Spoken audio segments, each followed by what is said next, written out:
Welcome back to the show, everybody. Check out these headlines here. Brics is getting stronger and it's getting bigger, and we may have a ripple tie inside of it. We got that and so much more. Somebody roll that beautiful intro.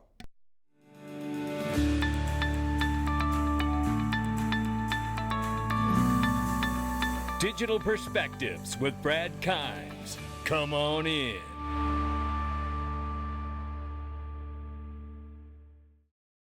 Welcome back to the show, everybody. Right now, we're looking at a $1.2 trillion market cap for crypto. The market is off by 1.7%. 29,000 slightly over for Bitcoin, 1821 and change for Ethereum, 83.1 billion plus for Tether now. Number 5 spot is XRP. It's 59 cents and it's off by 5% in the 24-hour and 10% off on the 7-day. But take a look at this right here. XRP attracts investors with billions in assets, boasting stunning 127% growth as the SEC's final ruling looms. And then we saw this right here just yesterday evening from blockchain backers. Says XRP is outperforming the altcoin market. For the first time in history, XRP shattered the 200 weekly moving average versus the altcoin market. Instead of being measured in dollars, here's the altcoin market measured in XRP. As discussed, a pullback for weeks, pullback nearly there. And you know what? This aligns with so many other technical analysts we have been following. It's very exciting. And I want to tell you, if you haven't done it, tonight is the night we are going to have the Digital Perspective Mastermind Group weekly private live stream. We will have a special guest who is going to be telling us about the billionaire mindset that he had, creating a $1 billion hedge fund. And we're going to talk about so much more, but we've got all the tools to hip up your financial literacy. Don't treat your investments like a lotto win. 75% of all lotto ticket holders go broke within the first 3 years. Don't do that to yourself. I've often said this: the only thing worse than not having money is having it and then messing it up. Get in this group, join the link, click that link and join and take advantage of the 3-day free trial. We'll see you inside here. Let's take a look at this. PayPal UK halts Bitcoin and crypto purchases. It says it's doing that starting in October 1st, and it will be holding that off until early 24, I believe it was saying. And it basically suggested that they didn't want to get out in front of regulation. So they feel like it's coming in a very big way, and I couldn't be more excited. But so is this, a digital pound, ladies and gentlemen. And the question looms in every country that is developing a CBDC.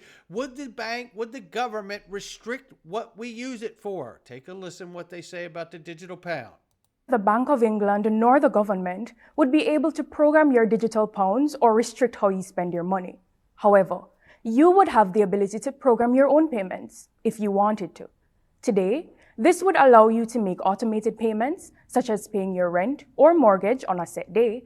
But in the future, this feature could also lead to exciting innovations in payments. So there you have it. We're going to hold their feet to the fire. They said they're not going to restrict its use, but we shall see about all that, right? Meanwhile, the G20 is moving to create global crypto rules as India wraps up its presidency of the international body. If we take a look at this very quickly here, behind closed doors, global economic leaders call for global coordination on crypto regulation rather than have nations attempt to ban the industry. A meeting held at Chatham House rules took place as India wraps up its presidency of the G20 nations. Here I wanted to read this to you. International Monetary Fund Managing Director Kristalina Georgieva opposed the idea of an outright ban, likening crypto to water. You try to plug it in or plug it from one side and it will find some hole and come out. And I think that's an excellent way of describing it. You can't stop the technology, right? But I've often said you could regulate it or tax it out of existence if they wanted to, but they understand that there's benefits for the real value protocols out here. Meanwhile, we see Brics, ladies and gentlemen. We are now 6 days away and counting from the August summit in South Africa for the Brics coalition, which has expanded greatly. It has been said between 40 and 60 plus nations will be attending this summit. And we know that there are huge implications of other countries joining, and we know one is a main player that's been in the loop, and it's India. But UAE has been suspected and certainly purported that they will join as well at some point. And we saw just recently, a day or so ago, India settling oil trade with United Arab Emirates in Indian rupee. And this is to pull away from the US dollar. Make no mistake about it. And then what else have we seen? Well, remember the pilot for Brazil, another Brics partner, and the CBDC pilot? Well, look at the number of these big players here. It is Nubank. It is Microsoft. It is Visa. And guess what else? Remember Settle?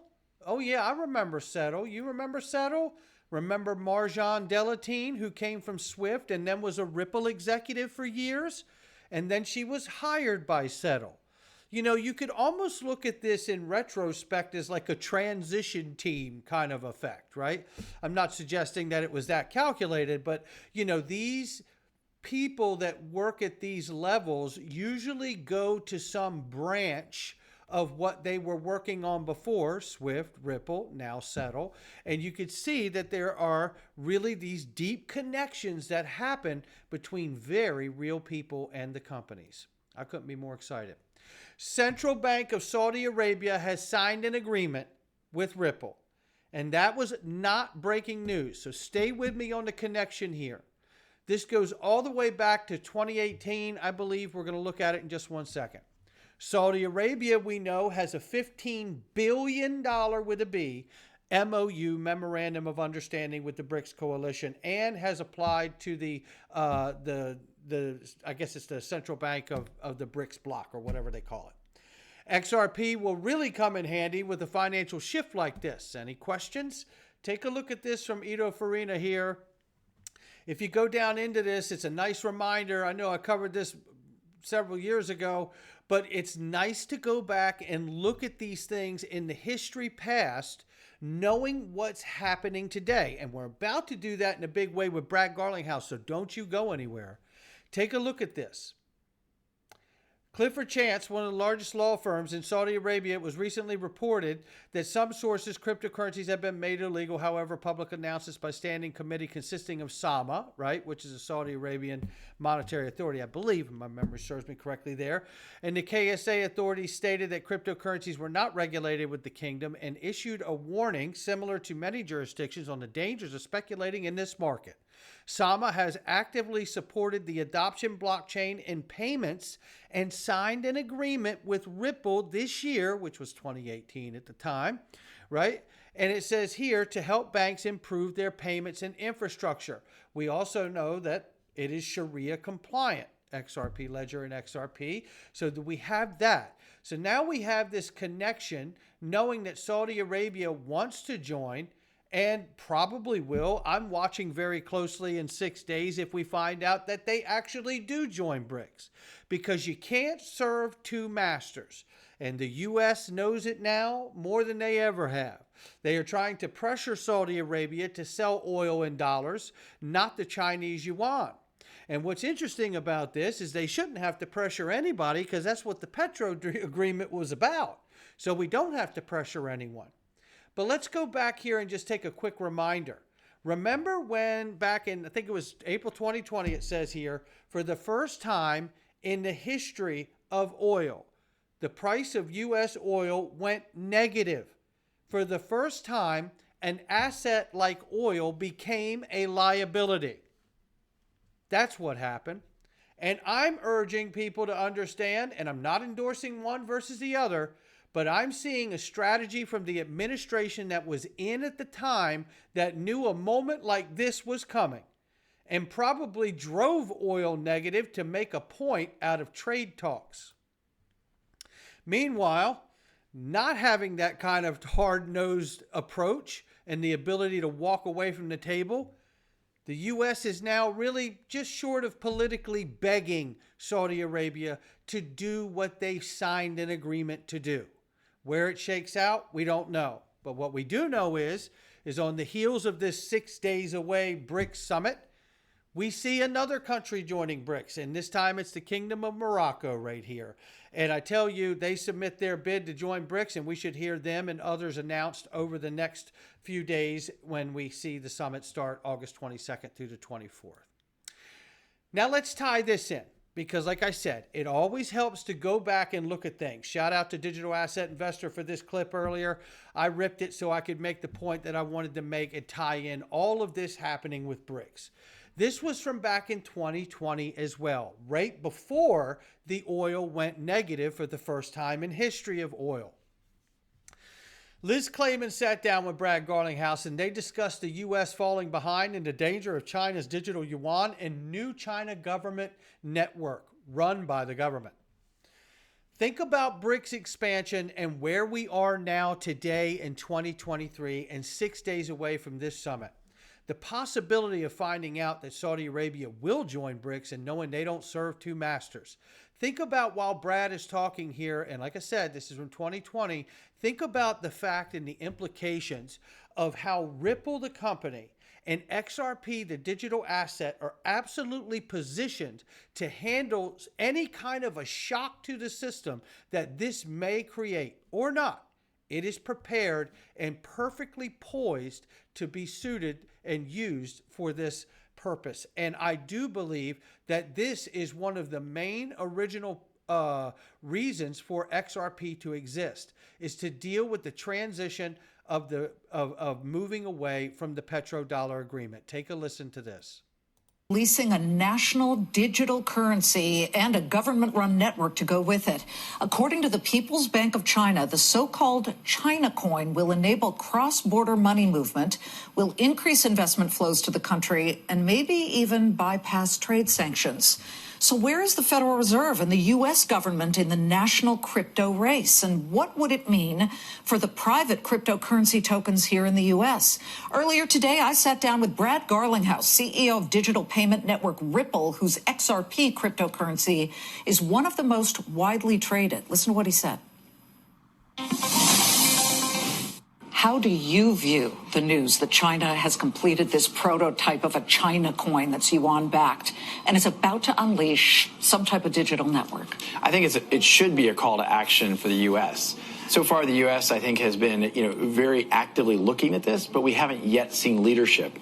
If you go back to the internet 25 years ago, the fact that the U.S. was a leader in the foundational technologies that make the internet what it is today has been fabulous for the United States from a GDP point of view, from a geopolitical point of view. These are new, profound technologies, and the U.S. needs to be a leader in this space, and we need to pay attention to the fact that China has really leaned in here. Are we? Because if we look at our Federal Reserve Chief, Jay Powell, he has expressed skepticism about cryptocurrency. President Trump has expressed he doesn't much like the situation either, because perhaps they don't quite understand it or they feel that it's the Wild West. China and the People's Bank of China have harnessed this and are ready to put it out there. There is concern that this could put the U.S. dollar into jeopardy. What I would say to President Trump and Chairman Powell is we shouldn't paint all crypto with one broad brush. What I think you see in their comments is the kind of very general view that can crypto be used for illicit purposes? Can crypto be used for anonymous transactions? The U.S. should not take a blind eye and not recognize that not all of this is about those illicit use cases. And then the reason why I think China is leaning in is because they see that future. But China says that they could use their China coin to surpass or do a workaround the sanctions that the U.S. has put into place on certain countries. And so I think you're right that part of the opportunity they see is how can they dislodge the U.S. dollar. What Ripple is trying to do isn't at all to compete with the U.S. dollar, to compete with really any fiat currency. We're simply trying to use our technologies and use the open source technology of the XRP ledger to reduce the frictions in these payments. Well, to that end, when you're talking about the government, French Hill, a Republican from Arkansas, and Bill Foster, the Democrat from Illinois, both wrote a letter to the Federal Reserve saying, you guys better get on the ball here. This is important because we could lose our status eventually, or at least put the green back in jeopardy. Right. And I think you are seeing some members of Congress on both sides of the aisle, and luckily this is a very bipartisan issue, that they see that the U.S. has been a leader in many technical revolutions. There's no reason why we shouldn't be here. And there are big issues at stake, including, as we're describing here, kind of, where does the U.S. dollar sit in the hierarchy of global currencies? Well, are we? And there you have it. And listen, I mean, look, God bless Brad Garlinghouse and his perspective and knowing what was going on then. Again, a reminder, the reason I showed you the negative oil is this was at January 21st, 2020, and this was just, 3.5 months later. Just a few months later, we see that negative oil for the first time in history. Understanding, like I said, you might see two different approaches here from two different administrations. Maybe it isn't. Are we conflating? I don't know. But what I do know is that whether it's a slow roll or a fast drop, I know that the US dollar is in jeopardy and something needs to be done to insulate and isolate the spillover shocks, just like Mark Carney has said in the past, the former Bank of England governor. And you could do that with Ripple and XRP. Meanwhile, we'll finish with this. International Monetary Fund, they're not confused. Their new payment platform happens to be compatible, ladies and gentlemen, with, here it is right here, this new platform from the IMF is compatible with tokens like XRP and XLM. And that's not financial advice from me or anyone else. It's just my digital perspectives. I'll catch all of you on the next one.